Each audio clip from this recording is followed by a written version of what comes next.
In Dominica, there is an extraordinary doctor. And on our products, China girl. Hey, this is Sai, and you're watching SAT TV. Big up SAT, big up SAT, big up SAT. Whenever the iron play, I'll be there. Wherever the steel band play, I'll be there. Anytime it's carnival, yo, festival, bacchanal, behind the big truck, down the road, everybody, they know that I'll be there. Yo, this is Mr. Challenge. You're watching SAT TV, the people's choice. Yo, this is Ace Banton in SAT building, baby. You're watching SAT Telecom, that's the #1 choice. Boom!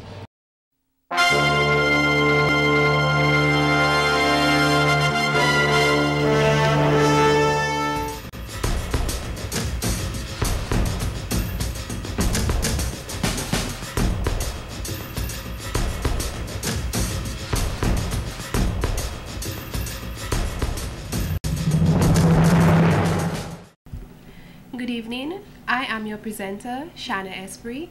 Welcome to SAT TV News.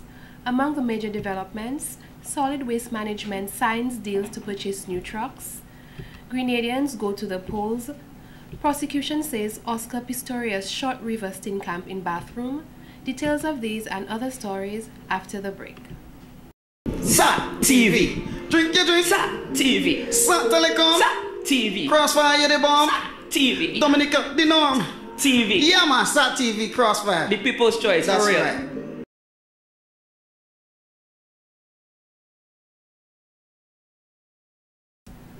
Welcome back. The Environmental Coordinator Unit has been embarking on a number of training specifically designed for custom brokers to keep within the specifications and recommendations made within the country's program. Ms. Donnelyn Childs, representative of the United Nations Environmental Program, briefed the brokers on phasing out the use of ozone-depleting substances. She said in order for Dominica to remain compliant to the HCFCs, the importers need to stick to the allocated quotas. The broker's role, however, is to be able to fill in the correct entry by putting the correct HS codes and by verifying whether or not the importers are registered. If the importers are, they stick within their allocated quotas, which would mean that when you as a custom broker are filling out an entry for an HCFC or any other refrigerant, you need to be aware, is this importer a registered importer? Am I putting in the correct HS code so that Bradley and everyone else can get the correct data out of Asecuda? She highlighted that the training given today was only a follow-up from November 2012, which assisted custom officers to be more mindful of their roles in monitoring the import and export of ODSs. Mrs. Charles urged the brokers to build a partnership among themselves within the ozone unit and the UNEP in order to maintain the Montreal Protocol's success. This is an opportunity to build a partnership as well between yourselves and the ozone unit and of course ourselves at UNEP, because the Montreal Protocol has recognized that it has been successful simply because of the good relationships and networks that have been built with various stakeholders such as yourselves, customs officers, the media, training institutions. Mr. Lawrence Thompson, a customs officer from Belize who has over 21 years of experience, mentioned in his presentation that we should protect our environment from ozone-depleting substances. His aim was to link Asecuda World, ADS, HS, codes and risk management, along with the role as custom brokers to create an improved process. I've served in different capacity in the invoice section, investigation section, examination section, border controls, and at the moment I'm the supervisor for the risk management unit. Today we'll be looking at linking Asecuda World, ODS, HS codes, and risk management, and your role as custom brokers in this process. The four main topics discussed at the workshop were depletion of the ozone layer, the international response to the role of custom brokers in Montreal Protocol compliance, legislative and enforcement approaches to meet the compliance underneath the Montreal Protocol, and the role of the Asecuda, which is an online program implemented to the national world. In other stories, Prime Minister Honorable Roosevelt Skerrit has congratulated the President of Ecuador, Rafael Correa, who was elected to a third term on Sunday, February 17, 2013, with more than 56% of the vote. That outcome represents a victory for Latin American populism. 49-year-old Mr. Correa, during his 7 years as president, has directed more of Ecuador's oil and natural gas revenue and other wealth and education, healthcare, housing, and other needs of poor citizens, both rural and urban, than his predecessors did. Under Mr. Correa, Ecuador has become more independent of the United States. Mr. Correa won re-election to a final 4-year term and will gain in seniority among Latin American leaders as Mr. Chavez's health continues to decline. Following the victory, Mr. Skerrit revealed he felt a great sense of joy at hearing the news that 57% of the Ecuadorian electorate had renewed Mr. Correa's presidential mandate for another 4 years. He said, and I quote, "I therefore wish on behalf of the government and the people of the Commonwealth of Dominica, on behalf of the Dominica Labour Party, and on my own behalf, to congratulate you, Vice President Jorge Glass, the Alliance País Party, and all Ecuador for this victory, which constitutes a clear ratification of the citizen revolution that you led." End quote. In his message, Mr. Skerrit said, and I quote, "Comrade President, all of Alba, the Caribbean, Latin America, and indeed the world celebrates with you. This is a genuine victory that is built on the positive results in the areas of political stability, public infrastructure, access to health and education, and poverty alleviation that your government has been able to secure with for the Ecuadorian people." End quotes. Mr. Skerrit pointed out that he looks forward to working with Mr. Correa within the Alba family as they strive to cement the independence and sovereignty of Latin America and the Caribbean and tackle the sad legacy of inequality that we have inherited within our societies. Once again, I congratulate you, your party, and the Ecuadorian people for the latest achievement. Please accept the assurances of my highest consideration, he added. In other stories, Miss Elizabeth Sensi, marketing manager of SAT Telecoms, along with Miss Kelsia Breezy, the first runner-up in the Miss Dominica Carnival Queen Pageant 2013, piloted the draw for the first 3 prizes in the Christmas promotion. The first prize was won by Euphrasia and Marcel Coffee, which is a trip for 2 to any of Liat's destination compliments Liat, the Caribbean Airlines. And the winner is Euphrasia and Marcel Coffee from Lower Salisbury. The second prize was won by Everett St. Louis of Salisbury, which is a trip to any Express des Îles destination, compliments Express des Îles.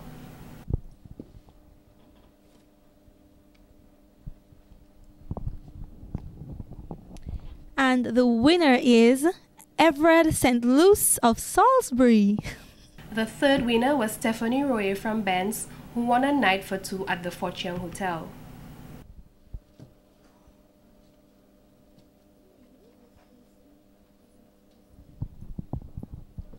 And the winner is Stephanie Royer from Benz.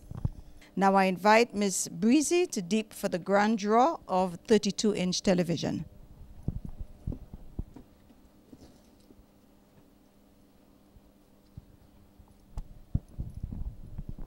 And the winner of the huge television is Shanika Augustine from Warner Village. So Shanika Augustine, you've won yourself another huge gift from the SAT family. All winners of the draw should collect the prizes at SAT Telecom's office and contact Miss Elizabeth Sensi or Kitisha Laura. We have now come to the end of SAT's Christmas promotional draw, and I thank you viewers for joining us. So we invite you to join SAT's family and be eligible to win bigger prizes in 2013. I thank you. Remember, SAT Telecoms, the people's choice, and SATnet, the better choice. In more news, Justice Lionel Jones reserved his judgment on whether or not to strike out an application brought forward by the United Workers' Party where they challenged President Eliud Thaddeus Williams' swearing in, which they deemed unconstitutional and illegal. Justice Jones stated that he will make his decision public in 1 week's time.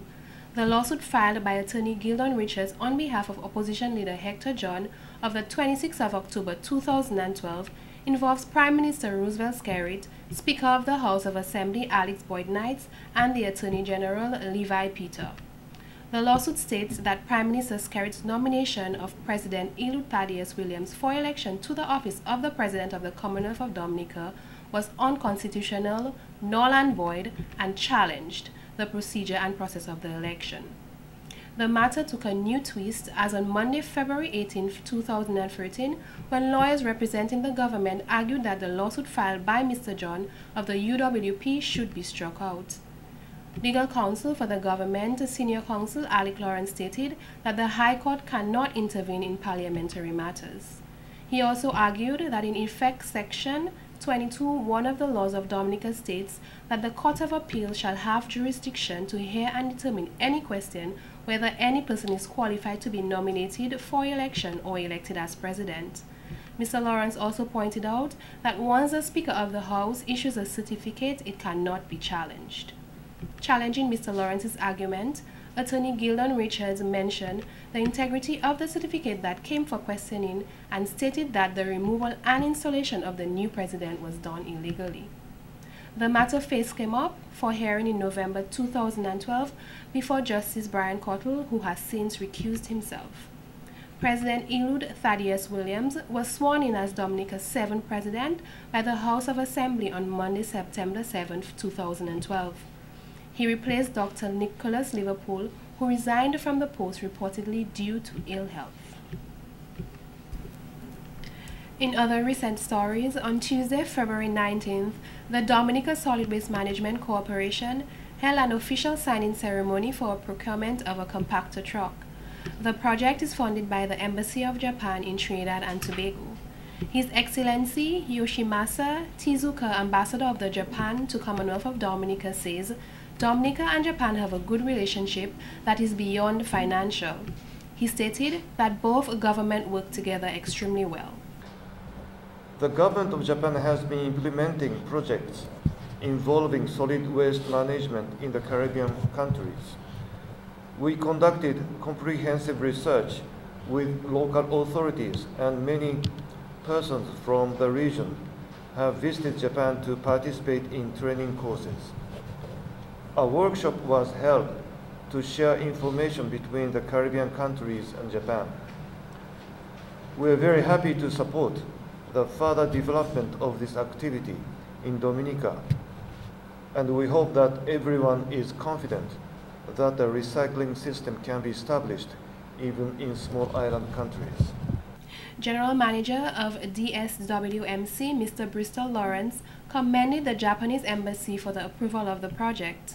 He added that the main aim of the project is to strengthen the collection of recyclable waste in Dominica. He informed us that the donation is towards the compactor truck, which will solely be dedicated to the gathering of decomposable excess in the country by the corporation. Apart from the free communities where we are already collecting recyclable waste, Solid Waste would be extending these services to 5 other communities and will seek to give particular emphasis to the schools in and around the capital. The practice of waste separation is a growing trend globally, as waste is being seen more and more as a resource which can be recycled or converted to waste to compost, waste to animal feed, or in most developed countries, waste to energy for the production of electricity. Mr. Lawrence says special thanks must be given to the Embassy of Japan because if it was not for their help, the PRO of DSWMC, Mr. Geno Jacob, would not have been able to travel to Japan to receive the specialized training that is required. Honorable Julius Timothy, Minister of Health, says this grant assistance will be beneficial for Dominica in several ways. He noted it is their aim to improve the system by further separating the waste at source, since waste is seen as a resource that can be used and recycled. This is in conjunction with numerous other projects under the Japanese grassroots program. The way solid waste is treated around the world is rapidly changing, conforming to best standards and practices, safeguarding human health and the environment, while providing other social and economic benefits. It is this government's philosophy and desire to keep abreast and model our waste collection system to those best practices and to better maintain our environmental integrity. Over the years, we have made great progress moving from backyard dumping to the skip system and from the skip system to curbside collection. Public Relations Officer of DSWMC, Mr. Geno Jacob, thanked the Japanese embassy for their kind gesture and hopes that it would not be their last. As I, a beneficiary of the recent JICA training program in sustainable solid waste management in CARICOM states in Okinawa, remain hopeful that such necessary support will indeed continue into the future. We can assure you, sir, that this truck will greatly assist in ensuring a free air and clean Dominica and the changing of minds. To the Honorable Minister for Health, Julius Timothy, please rest assured that the corporation is now poised for this paradigm shift, the next level in solid waste management. In more news, I tried extremely hard to win the pageant, and I am very grateful that I succeed, says Leslassa Amos Shillingford, Miss Dominica 2013. The reigning queen also stated that she is looking forward to participating in the regional pageants. Miss Shillingford's first tour of duty, which she enjoyed, was attending the 2013 Calypso Finals. At this event, she was blessed with the opportunity to crown six-time reigning monarch of Dominica, Denison King Dice Joseph. She says one of the areas she'll be focusing on during her reign is holistic education, which she went on to explain. Well, holistic education is an extremely broad idea. It basically is just education for a whole person, for a well-rounded person, including as many different subject areas as you can. So when we talk of subject areas here, we're not talking of English and math. No, exactly. In terms of like nutrition, spirituality, you know, morals. Of course, the traditional subjects are included and the creative subjects, but it's a much wider idea. During the Queen Show journey, I was focusing more on sports and arts and philosophy and getting that somehow in the educational system. And yes, it is there through extracurricular activities, and we're doing a great job with that, but I don't think it's at its... She noted, however, every child should be able to access this type of education. Ms. Shillingford says the youth need to try new things, as they will not know what their passion is until they experience all that there is to offer. Although parents have control over what their children are taught, holistic education needs to be developed in schools from an early age and then continue with the family units. This method will be the most efficient way of teaching holistic education to children. In pursuing a career, she mentioned that she always had a passion to be an agricultural economist. Well, the passion has come from wanting to help people. I've volunteered in many different associations throughout my lifetime, and I've always had this passion to help people. I've never been particularly interested in being a doctor or a nurse in the medical field. I wonder why. Because you come from a family of doctors and lawyers, by the way. I do. But I was just never really drawn towards... Are there nurses in the family, by the way? No? Probably. My family's so huge. But I knew I wanted to help people, and that's why I went more towards development. And I'm very passionate about human geography and doing more research in terms of development and how I can help developing countries. That's how I stumbled upon agricultural economics. Ms. Shillingford stated she loves subjects including biology, math, and physics. She wanted a career that would require the use of all these subject matters, which presented itself in the form of agriculture economics. This career field, she mentioned, is also a great way that she can help her country, Dominica, to develop. Reminiscing on her decision to participate in the pageant, she said it was a choice she will never regret. I was looking for something new to do, to be honest. I wanted to try and get out there more in Dominica. I just come back from studying, and my friend Jean-Marie was taking part. And I started learning more about it, learning how you become an ambassador, how your voice can be heard. You get a scholarship to improve your country and yourself. And it just seemed like such a great direction to go at that time in my life, and I don't regret it at all. So that's why I initially went out, and I really just went with the hope of trying something new. No matter how far I got, I was trying something new and I was trying to do my best at it. The ambassador for Dominica added she will try her best, especially when representing Dominica, as she is a driven young lady. This has been the local segment of the news. Coming up next, regional highlights.